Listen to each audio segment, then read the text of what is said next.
Thank you. Please be seated.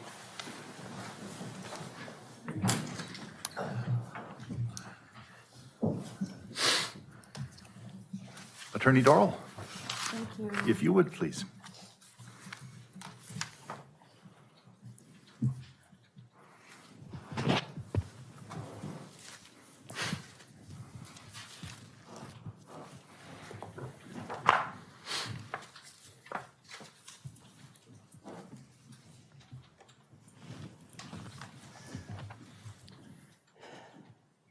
Chandler Halderson did not murder his parents. He is not guilty of those crimes. Chandler Halderson is 23 years old, young man. He likes to play video games, play with his dogs, hang out with his girlfriend, and he lived peacefully in his parents' home. He was just a normal kid. He is a normal kid. So what did happen? What happened to the Haldersons? What happened in that Halderson's home? Remember those questions.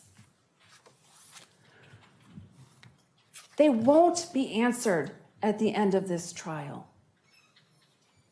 Remember those questions at the end of this trial when you have to decide whether the state has proven to you that Chandler Halderson killed his parents, because they simply don't know what happened. They just told you what they think happened. We heard a lot of detail of the before and a lot of detail of the after. But one or two simple sentences, and then he killed his parents. The evidence will show you that there is a gap of evidence when it comes to that time frame. And your job is to listen to this evidence as jurors. Listen to the evidence from the perspective of a juror, not from the perspective of a story corroborator, corroborating the state's story. The role of being a juror is a different role than being a person. And that may sound strange, but it is. I think of when I went to law school way back in 1991, and there's a big part of me that feels I went into law school a human being who lived my life feeling things emotionally and relating to things emotionally. And I left law school a really different person.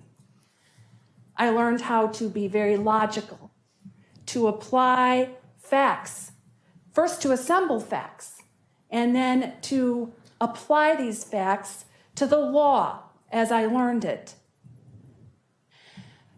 Facts, laws, and rules, plus logic.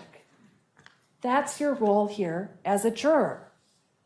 Don't assume anything. Assumption is the mother of all mistakes. The story that you just heard assumes that Chandler Halderson killed his parents. You cannot assume anything. Your job is to presume that Chandler Halderson is innocent, because he today is under the benefit of the presumption of innocence. An assumption is reaching a conclusion without knowing all the information. A presumption is a principle that we all must follow. We must presume him innocent, and we must keep that presumption unless and until the state proves every element of every charge beyond a reasonable doubt. That's not easy. It's not easy in a high-profile case. It's not easy in a case where we all know we're going to see evidence that is disturbing. But you must find a way, like I did in law school, to put your emotions, put your feelings aside, and use the logical part of who you are. Be a juror. Assemble the facts, know the law, and apply the logic without letting your feelings or emotions get in the way.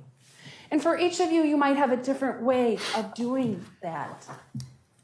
But I'm asking you here today to dig deep and find out how that will work for you, so that you can presume my client innocent. Now, I'm not going to have a fancy PowerPoint here, and I'm probably not even going to talk very much longer. But as I comment to you on the evidence that you're going to see in this case, I want to highlight a couple of things. First of all, and the judge already indicated this in some of the preliminary instructions, lack of evidence is evidence just as much as any evidence that is presented to you in the courtroom. Look for what's missing. Look for alternate explanations. Because the second thing I want to tell you is that evidence of one thing is not necessarily evidence of another thing.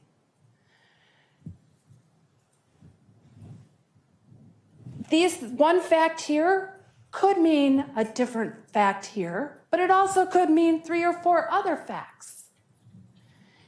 So you have to avoid jumping to conclusions and really dig deep and look at what this all means. You're going to notice that many of the facts, many of the witnesses, aren't going to be hotly contested by the defense in this case. And that goes back to what I was just saying. 12, 18, 100 reasonable people can look at a certain situation and form a different conclusion.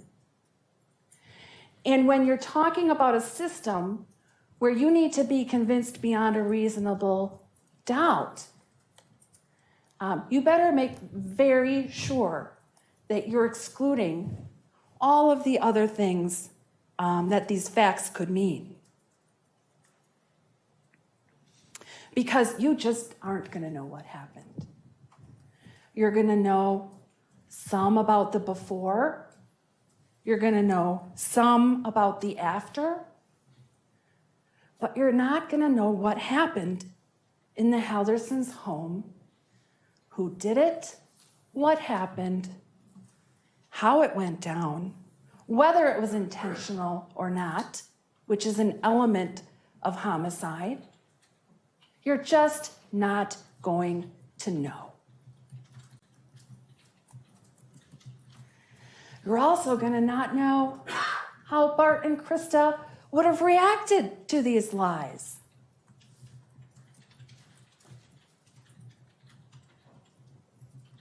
That's never going to be explained to you. Why lying turns into murder, or how lying turns into murder.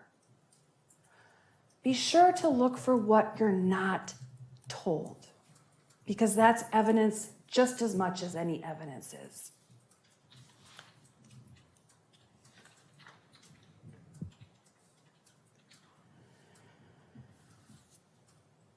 I'm going to ask you to resist some things in this case as jurors. We already talked a little bit about proof beyond a reasonable doubt. What that means is you must resist guessing. You must resist speculation. You must resist storytelling. And only convict when it's proven, or if it's proven, which it won't be, beyond a reasonable doubt. I'm going to ask you to resist losing your objectivity. Objectivity may be hard for people in this case because of the graphic nature of what you've just been told or what you're going to see. But you need to resist losing that objectivity. Commit to being jurors, dispassionate, logical. Don't be swayed by fear.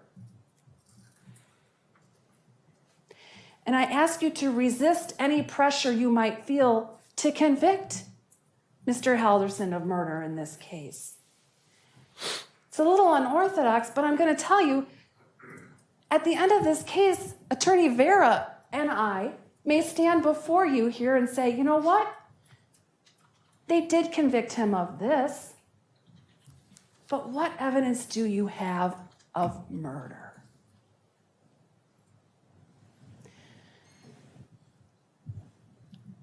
I like to talk about the Constitution, probably because I'm a defense lawyer.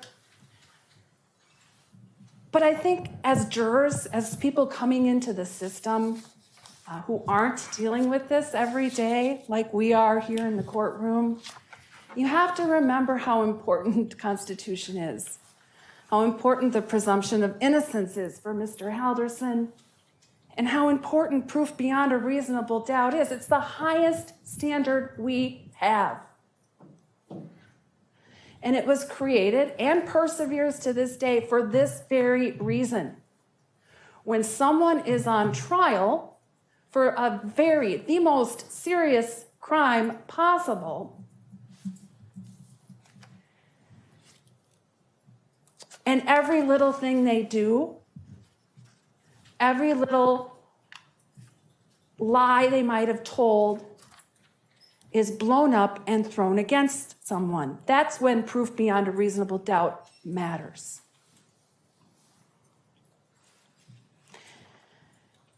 You jurors, not the sheriff's department, not Mr. Brown or Ms. Raymond or me or the judge, get to decide this case. Individually, you all get a vote. You all get to make your own decision. I simply ask that you remember your role as jurors, that you find a way to stay objective, that you look for the key questions, the key facts that aren't answered, and that you hold the government to this high burden of proof. If you do those things, if you can resist these things, you will reach the right conclusion. Chandler Halderson did not murder his parents.